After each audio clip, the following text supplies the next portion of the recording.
Metropolitana entrará en un confinamiento total a partir de mañana sábado, esto debido al incremento de casos nuevos y también casos activos de COVID en nuestra capital. La gran pregunta que muchos se hacen es si va a ser o no efectiva esta cuarentena para poder reducir la movilidad. Vamos a analizar de inmediato este tema con Loreto Bravo, directora del Instituto de Data Science de la Universidad del Desarrollo, quien ya nos acompaña. ¿Cómo estás, Loreto? Un gusto de saludarte. Hola, buenos días. Bueno, en base a las cuarentenas anteriores que ha tenido nuestro país y la región metropolitana en particular, ¿cómo se proyecta que debería ser esta cuarentena? ¿Hay una reducción de la movilidad efectivamente o no es tanto?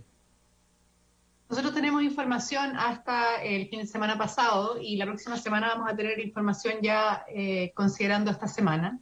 Pero lo que nosotros observamos es que las cuarentenas van perdiendo efectividad.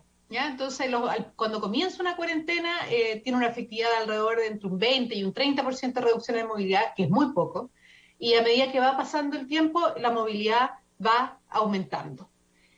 Sin embargo, los periodos en los que tenemos mejor comportamiento de la cuarentena es cuando toda la región metropolitana se encuentra en cuarentena. ¿Por qué? Porque no tienes atractores de viaje. Cuando se abren algunas comunas, se abre el comercio. Entonces, aunque la gente esté en cuarentena, si hay otra comuna donde tienes malls abiertos, tiendas abiertas, se generan viajes incluso de sectores que están con cuarentena. Por lo tanto, dentro de todo, la posibilidad de tener una cuarentena total puede tener mayor efectividad que las cuarentenas parciales que hemos tenido las últimas semanas. Loreto, ¿y cuál es el máximo efectivo al que podría quizás anhelar la región metropolitana, pensando siempre en las experiencias anteriores que hemos tenido? Porque Santiago, a pesar de que estén las 52 comunas en cuarentena, uno lo ve porque venimos a trabajar todos los días acá, que la ciudad sigue viva, sigue con muchos vehículos, sigue con peatones, hay micros, hay metro. ¿Cuál es la máxima aspiración de reducción de movilidad que podemos tener? Lo que hemos logrado tener, por ejemplo, el año pasado fueron reducciones del orden del 40% en la movilidad. Eso sería lo ideal, pero en ese momento había más temor, había menos desgaste, la gente se comprometía más y veía como esto como más transitorio, como es decir, ya, ahora tenemos que hacer el esfuerzo. Pero resulta que ahora ya llevamos más de un año en situación de como confinamiento que va y viene. Entonces la gente ya lo ve como que así tenemos que aprender a vivir con esto. Entonces no se toman tan en serio las cuarentenas y eso es muy complicado. Porque además son muy extensas y se hace difícil por, no sé, sustento, por varios motivos el mantener las cuarentenas. Ustedes, Loreto, he visto el trabajo que hacen ahí en la universidad, tienen de alguna manera un mapa acusete que muestra la movilidad, cómo se reduce, cuánto se mantiene. ¿Cuáles son las comunas que hoy día tienen un peor comportamiento y cuáles son las que podríamos decir en Santiago más acatan estas cuarentenas?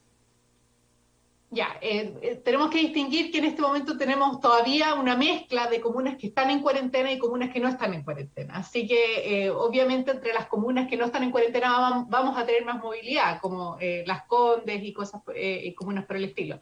Pero comunas que están en cuarentena y que tienen alta movilidad, no sé, Macul, Colina, María Pinto, Pirque, quizás algunas medias rurales, la Florida y esas son las que más respetan, lo dije al revés, mi disculpa, las que más lo respetan son las comunas más rurales y lo que observamos es que tenemos mayor movilidad en comunas como Pedro Aguirre Cerda, Vitacura, Las Condes, Providencia, Recoleta, Maipú, Santiago, que muchas de ellas son comunas que no están en cuarentena.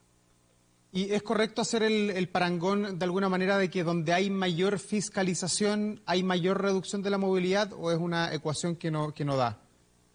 No tenemos información de dónde se fiscaliza y sí existe una percepción de poca fiscalización.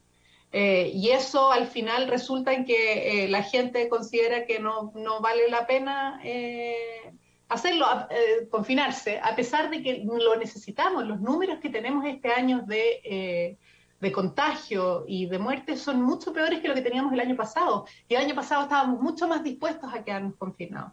Entonces tenemos que hacer un esfuerzo y ojalá que este periodo de cuarentena total reciba también la gente un apoyo de tal forma que puedan, un apoyo ya sea económico, alimentación, de tal forma de poder cumplir con la cuarentena. Loreto, volviendo a lo que nos planteabas al comienzo, ¿cuál sería el máximo efectivo? ¿Cuántas semanas? Porque hoy día la pregunta del millón que muchos hacen es, bueno, ¿cuánto tiempo vamos a estar en cuarentena? 2 semanas es el desde, algunos dicen un mes, 6 semanas, 2 meses, como llevan algunas comunas en Santiago. Respecto a la curva que ustedes tienen, la acatación en la primera semana cuando es por bloque es alta, pero después comienza a caer esa curva. Si nos puedes hacer esa descripción, por favor. Sí, lo que observamos es que ya a partir de la 4ª semana hemos vuelto prácticamente al comportamiento pre-cuarentena. O sea, uno debería decir, por ejemplo, ya, ahora nos vamos a cuarentena total, nos vamos por 4 semanas. Y como tratemos de hacerlo en serio durante estas 4 semanas y comprometámonos durante este periodo. Porque ya después de la 4ª semana nos revertimos a situación pre-cuarentena total. Y haciendo la comparación entre la flexibilidad que da el plan paso a paso y la reducción efectiva de la movilidad, ¿hay alguna correlación cuando una comuna pasa de fase 1 a 2 o de 2 a 3? ¿Se mueve más las comunas o es todo igual independiente finalmente de en qué número estén cada una de las fases? No, si se observa diferencias, son menores, pero hay diferencias claras. O sea, tú te das cuenta que cuando una comuna pasa de fase 1 a fase 2, aumenta la movilidad, los fines de semana la movilidad se reduce, o sea, hay un efecto, pero un efecto muy lejano a lo que se necesita en términos como a lo que se refieren los epidemiólogos, de que es necesario para poder controlar la pandemia. Claro, todos piden reducción de movilidad del 70, 80% y uno ve también, Loreto, qué pasa en el resto del mundo y también le cuesta a Francia, le cuesta a Alemania, le cuesta a Estados Unidos, a todos les cuesta reducir la movilidad, finalmente no es un fenómeno que se dé en nuestro país. Pero para llegar a los datos ahí en el Data Science, ¿cómo trabajan ustedes? ¿Qué es lo que miran y qué es lo que miden para decir que una comuna redujo o no su movilidad? Ya, mira, nosotros utilizamos información anonimizada de información entregada por Movistar. Este es un proyecto, de hecho, que llevamos a cabo con Movistar y Cisco. Los datos están anonimizados y ¿qué es lo que tenemos? Cuando tú ocupas tu celular para mandar un mensaje o se actualiza, el dispositivo se conecta a una antena de celular. Nosotros tenemos la información de esas conexiones a las antenas. Entonces, si yo estoy en mi casa, estoy conectado a una antena, si después voy al trabajo, voy a estar conectado a otra antena. Son estos saltos entre antenas los que nosotros consideramos como viajes.